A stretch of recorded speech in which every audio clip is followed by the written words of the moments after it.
the whispering forest of Transylvania. In the heart of Transylvania, where moonlight spills across rolling hills and mist curls through ancient trees, legends are more than just stories. They're spoken in hushed tones, carried on the wind that whispers through a forest that seems truly alive. Here, our adventurer, Arin Cade, follows a forgotten path marked only by weathered stones that have stood for centuries. This is the Whispering Forest, a place locals avoid, not out of fear, but a deep, profound respect. The old tales say the forest remembers every soul who has ever walked beneath its canopy, and it speaks only to those who are willing to truly listen. Arin adjusts the pack on his shoulders, takes a deep breath of the cool, earthy air, and steps beneath the twisted, welcoming branches. The world outside fades away, replaced by a silent, watchful presence. With each step deeper into the woods, the light from the moon struggles to pierce the dense foliage. The forest grows darker, more intimate. Leaves rustle, but there is no wind to stir them. Shadows shift and dance in the periphery of his vision, moving where no shadows should move. It's an unsettling, yet strangely calming sensation. Then Arin hears it.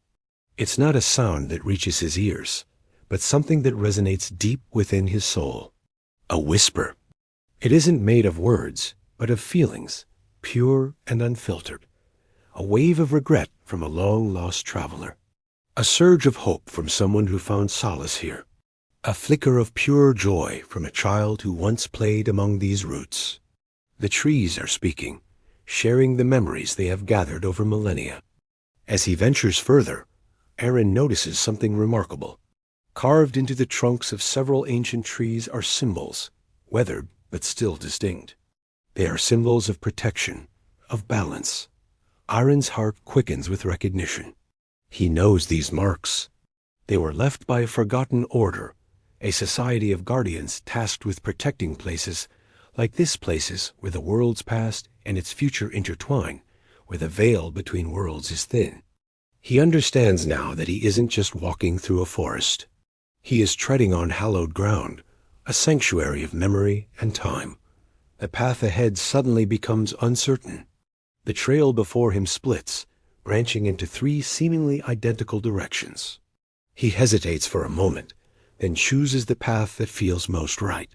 He walks for a few minutes, and when he glances back, he sees that the path behind him has changed. The other two choices are gone, swallowed by the woods. This happens again and again. Every time Arin chooses a path, it solidifies before him while closing off all others. A chilling realization dawns on him. The forest isn't testing his sense of direction. It's not a maze of pathways. It's a test of his heart, of his intention. So Arin stops. He stands perfectly still in the quiet of the woods, closes his eyes, and breathes. He clears his mind of destinations, of goals, of the desire to simply get from one point to another. Instead, he focuses on his purpose, on the reason he came here. Not on where he wants to go, but why? When he opens his eyes, the world has shifted once more. The illusion of choice is gone. Before him lies a single, clear path, illuminated by a soft, ethereal glow. The forest has judged his intentions and found them worthy. It has approved. The path leads him onward, and soon he emerges from the dense trees into a breathtaking sight. A moonlit clearing, perfectly circular, awaits him. In the center, ancient stone pillars stand like silent sentinels, encircling a colossal ancient tree. Its roots are so massive, they form natural steps, descending into the dark earth below. Here, in this sacred space, the whispers grow louder, clearer. They are no longer just feelings, but fragments of stories, echoes of lives lived. As Arin steps closer to the magnificent tree, its bark begins to shimmer, and visions flicker across its surface. He sees people from all ages. Some came seeking power, their eyes greedy, but the forest turned them away, their desires unfulfilled. He sees others who came seeking healing for their bodies or their spirits, and the forest offered them peace. He sees some who are lost to fear, their own anxieties creating a maze from which they could not escape. The visions make one thing clear. Those who tried to take from the forest were always shown the way out, empty-handed and humbled. At the very base of the tree, nestled within its gnarled roots, rests a crystal heart. It pulses with a soft, gentle green light, like a sleeping heartbeat. This is it, the heartwood core, the very source of the forest's life and memory. Just as Arin reaches out, not to take it, but to simply feel its presence, the ground begins to tremble. The roots of the great tree twist and writhe, weaving together with astonishing speed. Bark, moss, and glowing leaves converge, rising from the earth to form a towering figure. The guardian of the whispering forest stands before him, its form both intimidating and beautiful.